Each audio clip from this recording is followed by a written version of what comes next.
उमेदवारी संदर्भात मी आपले थोडेफार मी त्यांची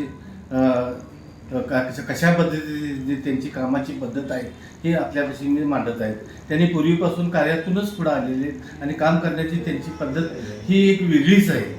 जेणेकरून ज्या लोकांची कामं कशी होतील हेच त्यांचं ध्येय धोरण असून त्यांनी आजपर्यंत जी कामं केलेली हे लोकांना सामान्य लोकांना त्यांची जी गरज आहे अशा पद्धतीनेच त्यांनी ती सर्व कामं भले रस्ते असतील, गटरे असतील, संडास बाथरूमची जे कामं आहेत किंवा इतर जी कामं सुद्धा जे आहेत ते ज्यांनी अडलेली ज्या ठिकाणी काय बाबा अडचणी आहेत त्यासुद्धा त्यांनी दूर करण्यास फार त्यांची हिरिरीने त्यांची मदत असते.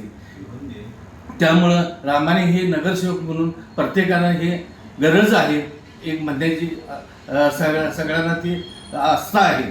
तर का रामाने साहेब हे काम करणारी व्यक्ती आहे त्यामुळं नगरसेवक म्हणून तेच असणं हे गरजेचं आहे. म्हणून आम्हाला रामाने साहेबाचं नगरसेवक असणं आमची इच्छा आहे.